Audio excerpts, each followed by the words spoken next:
you love the PS2, we love talking about the PS2, and there's still a plethora of hidden gems and absolute whippers that haven't been mentioned that much when it comes to the PlayStation 2. Thankfully, our wonderful comment sections have ensured that we have the inside scoop on the real hidden gems of the PS2.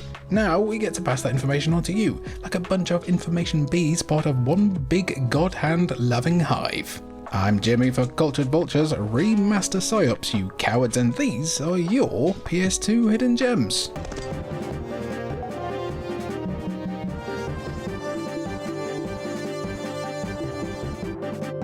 So, I need to start this list with an apology. That's because the selections shown in our sadly forgotten PS2 games video weren't quite what Verbal Esfet was looking for. Fortunately for us, he left us with an idea that's about as under the radar as it gets. One I highly recommend is the brilliant Tearing Saga, Berwick Saga. Maybe the best game of this genre ever to be produced, and it's not that well known.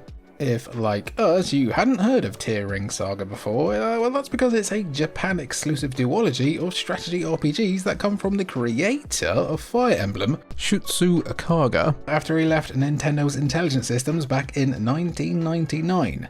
Tearing Saga would end up causing a legal battle between Nintendo and the game's developer and publisher, Tirnanog and Enterbrain respectively. There's loads to go through with this one, but basically Enterbrain were forced to pay Nintendo millions of yen in damages, but the Japanese courts ultimately found that Tearing Saga had every right to be sold, a ruling that allowed spiritual successors to legacy RPGs to become commonplace in the years since. So you know that AU Den? That's basically just Suikoden. That's because of Tearing Saga. All of this, and we haven't even gotten to talking about the second game specifically, Tearing Saga Berwick Saga, which was released on the PS2 in 2005. Crucially gang, Berwick Saga contains some key differences from its inspirations and source material, with the main difference being that combat takes place on a hexagonal grid instead of a square one. Those two extra sides on every space gives combat and strategy that extra bit of dynamism that keeps the action fresh throughout the lengthy campaign. Another innovation is that a good chunk of the recruitable party members are actually mercenaries,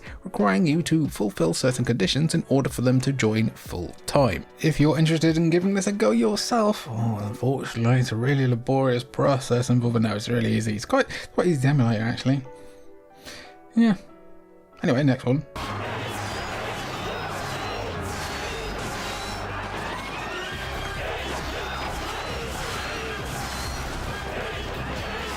Koei might have had one of the biggest libraries when it came to PS2 games, though if we're being honest, most of them were just re-releases or revisions of the same game. You're such scamps for that, Koei. Extreme Legends and Empires are still just Dynasty Warriors or Samurai Warriors games, guys, just scamps. However, for Anime Bros AMV, one Koei game deserves more love than it receives. For me, it has to be Kessen 3. I play that game on PS2 to this day. To this day! Much like Dynasty and Samurai Warriors, Kessen dives into the romanticized history of Asia to create a game about smacking hordes of dudes with a massive weapon. While Kessen 2 adopted that underground hit Romance of the Three Kingdoms, have you heard of it? Kessen 1 and Kessen 3 are all about samurai and feudal Japan. The first game was a mostly historical retelling of the war between clans, but Kessen 3 is a fantasized take on the life of historical figure Oda Nobunaga. The game even paints Nobunaga as more of a virtuous hero compared to Onimusha, where he was a big demon villain. I still don't trust him. As for Kessen 3 itself, you control one of several warriors as they lead their troops into battle. Unlike the Warriors games though, you have an army following you at all times, and you need to keep their formation in line when attacking other units, activating skills and abilities that can turn the tide in your favour. While that might sound like you're a bit too divorced from the action, all playable characters can trigger a rampage, which zooms the action in and allows you to just control the leader. Here you have 60 seconds to cause as much damage as possible, earning experience, cash, and the ability to restore lost troops in the process. It can be a lot at once, but as we mentioned, you don't stand alone, and it's not too complex to enjoy it either.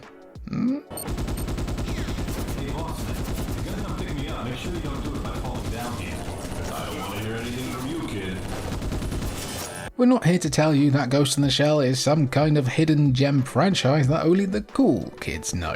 It's not Mob Psycho 100, which seems pretty popular, but still, let's give it more flowers. What some people do forget about, though, is Ghost in the Shell's tie-in games, including Standalone Complex, based on the anime of the same name. Jesus is King of Kings, stated as much in our comments. It's not very forgotten, but Ghost in the Shell Standalone Complex is an amazing game that deserves more popularity. Right you are, fella, but we're sorry, Triple H is the one true King of Kings. Set between the events of the first anime series and its sequel, Second Gig, the game follows Section 9 members Major Motoko Kusanagi and Second-in-Command Bato as they investigate a conspiracy involving the Japanese government. So yeah, granted, that doesn't narrow it down in the slightest in the world of Ghost in the Shell, but this conspiracy has something to do with Micro Machine Rice, so at least that's a bit different. Players switch control of both Motoko and Bato during the course of the game, with both characters playing differently to each other to keep the action plenty fresh. While Bato's levels are a bit more straightforward, with his superior firepower able to crater anyone unfortunate enough to be on the same city block as him, Motoko's levels are much more interesting. The player is able to use her agility to maneuver quite freely around the level, jumping up walls to reach new heights. Imagine Sam Fisher taught Mario for a bit and you're getting a sense of the verticality we're talking about here. Throw in the full voiceover cast from the original anime series and you've got something that both fans and action game lovers can enjoy. But looks like that Triple H fella has some new competition.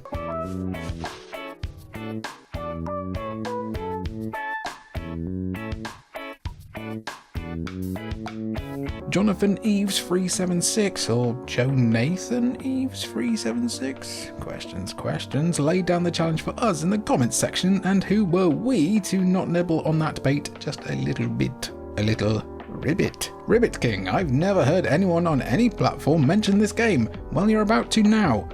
It's happened just then. You are right now. It's happened. Yes. A sequel to Karo Karo King, which was released exclusively on the PS1 back in 2000, Ribbit King is a weird one. Essentially, you play as a lad by the name of Scooter who's competing in a sport called Frolf, a portmanteau of frog and golf. You know, like foot golf?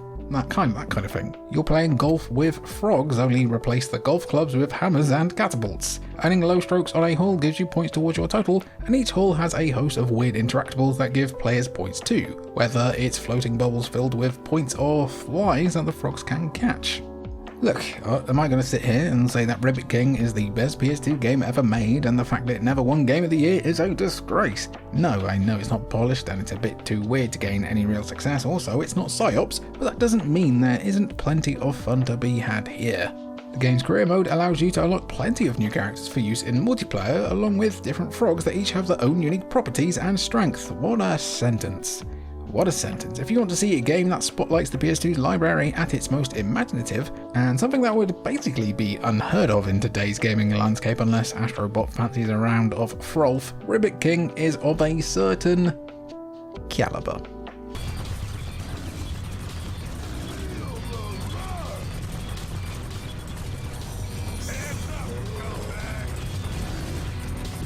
Commenter Goatbone wasn't exactly forthcoming when he made his recommendation to us on the actually underrated PS2 Hidden Gems video, Twin Caliber. Thank me later. Well, Goatbone mate, I've seen you comment this a couple of times and now it's happened. You've made this happen. You may rest now, friend. Sleep. Thank him I will though, as Twin Caliber is the most 2002-esque game ever made, with a combat system designed to make players feel like they're in the hospital scene in Hard Boiled. If you're struggling to remember Twin Caliber, it might be because the game only launched in Europe and developers Rage Software actually failed to rage against the dying light soon after its release. Like all good video games though, Twin Caliber opens with a text scroll telling us about a mysterious young woman that's rocked up at a small American town. Cut to 1 month later and the entire town is now ruined, with zombie-like mutants running rampant. The last survivor in town, Sheriff Fortman, seeks help from the criminal Valdez, who inexplicably is topless the entire time. Weird cults and monsters are fine, but a protagonist doing his best impression of the average Wigan High Street visitor is a bit hard to get on board with. Put your nips away, friend. Like 2% of our audience is kids, 2%. The game itself plays out like a mixture of Time Crisis and a twin-stick shooter, creating a third-person on-rails game that's every bit as bonkers as it sounds. You're moving along a set path, but you can control both of your arms using both sticks, allowing you to mow down the hordes of monsters that are standing between you and liberating the town from their madness. As you progress through the game's 20 plus levels, you'll unlock new weapons to switch from, giving you more firepower when the hordes and monsters grow stronger. Listen, I embellished that as best as I could, but Twin Caliber, you know, it's not the best game in the world. I've just described basic mechanics in every shooting game there, okay? The game does have some flaws, but grab a friend and you could have a proper laugh with this little banger.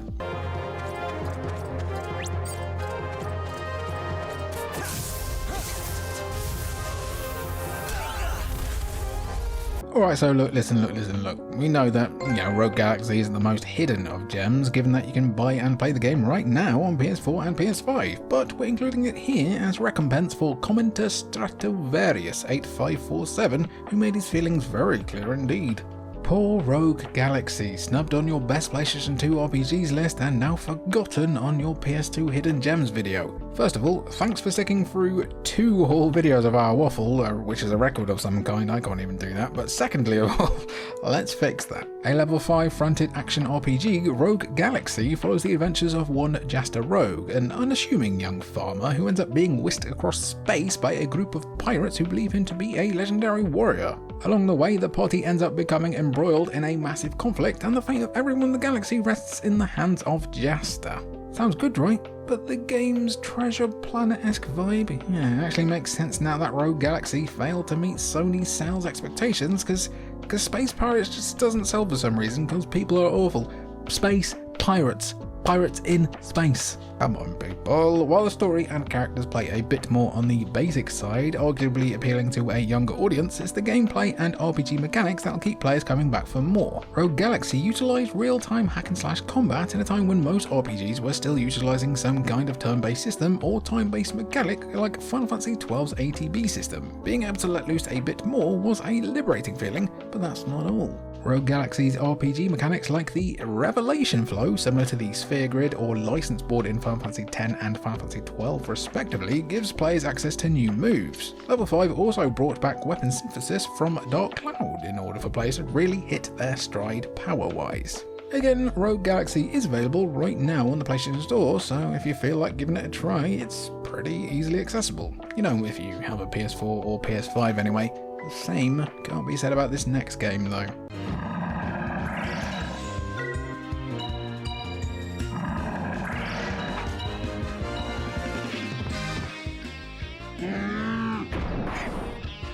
My hidden gem is Grandia 3, Sang stated in our comments like that picture of the one guy stood up in the courtroom. A game that managed to be left out of a HD collection for the Grandia series, Grandia 3 is a decent game, but for die-hard fans it's not the same as the originals. Still though, games in legacy franchises that weren't quite as loved as the rest of the series make for excellent hidden gem material, and Grandia 3 meets that criteria effortlessly.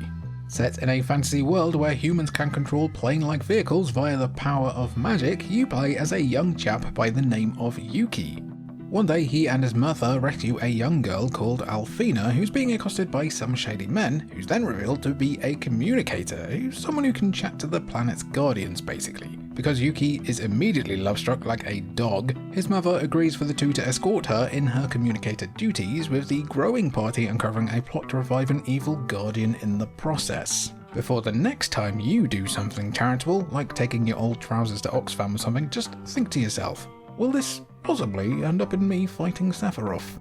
But how does Grandia 3 play? Well, most critics would end up agreeing that the gameplay is the real highlight of the overall package, while the story was considered too linear for most fans and RPG lovers. Looking back now though, a shorter length RPG with less exploration doesn't sound like the worst thing in the world, as someone who's been playing Shin Megami Tensei 5 for literally months, and it won't end. In this day and age, a game like Grandia 3 would make for a great palate cleanser between games like Final Fantasy VII Rebirth and Like a Dragon Infinite Wealth. Now who we got to battle to get this ported somewhere, please?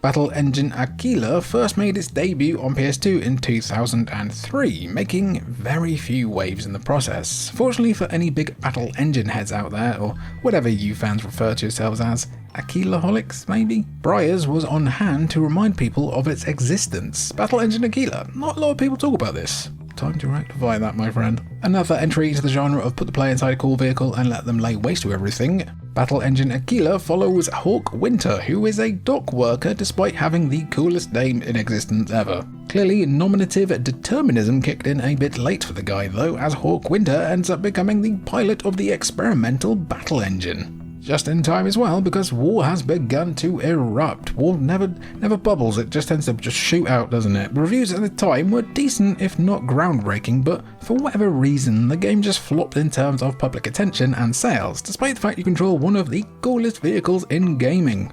Players can pick from 4 different types of battle engines, each with their own weapons and abilities, but each engine shares the capability of swapping between jet mode and walker mode. As for the levels themselves, you're given quite a bit of freedom in how you want to approach battles, which targets you want to take down, and in some cases, which orders you want to follow. In the grand pantheon of mech games, it's not exactly Armored Core 6, but what is? Despite that though, Battle Engine Aquila is still an interesting and fun experience you should check out, especially as it is actually on Steam right now. Go on, give it a look. You only live once, eh? That's not the best one, is it?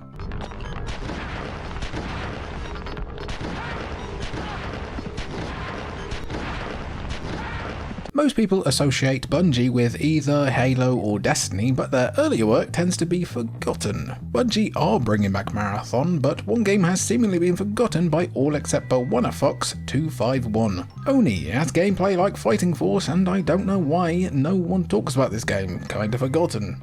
It's funny that we have both Oni and Ghost in the Shell standalone complex on the same list, as Oni was quite heavily and obviously inspired by the Ghost in the Shell film. Git's Sack, which is a great short name, would then feature a similar mix of gunplay and melee combat that Oni did, so it's just funny how things go around in the gaming industry. Anyway, Bungie's Ghoul in the Clams, Oni, sees players controlling Kanoko, who is an agent of a totalitarian government lying to the public about the dangers of this post-apocalyptic cyberpunk world. The levels themselves in that cyberpunk world are pretty open-ended, with players able to unleash an array of combos and melee-focused moves to take down opponents. There's guns too, but you can only carry one weapon at a time, and ammo is pretty scarce, so for the most part you'll be letting your fists and feet do the talking. While the story and minimalist graphics were criticised by reviewers at the time, the gameplay, animation and range of moves have ensured that Oni has become fondly remembered by some fans, and that's me as well. I remember I must have traded this into my local game shop like 2 or 3 times, I just kept getting it back. Rest in peace, CB Games, you were a real one. Anyway, fun fact, this game was published by Rockstar, owned by Take-Two, who were planning to also publish Halo before Microsoft swooped in, meaning we came relatively close to having Halo on PS2. Check out more on that in our PS2 facts video, but not before one final trip.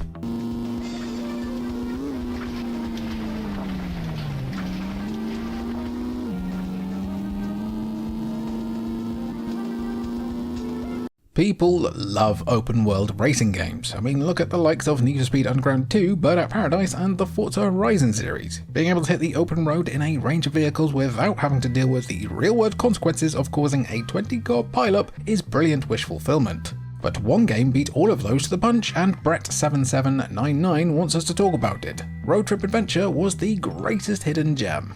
Part of the Choro Q series of racing games, Road Trip Adventure has been considered by many to be the best in the series thanks to its tight gameplay, the introduction of the open world to explore, and range of content on offer for players. The story, because yes, this racing game also predates Need for Speed's weird FMV cutscene stuff, sees the president of, I don't know, the whole world, I guess, decide that he's had enough of being the big man in charge and wants to leave it all to whoever can win the World Grand Prix, which is a series of 7 races open only to the most elite drivers.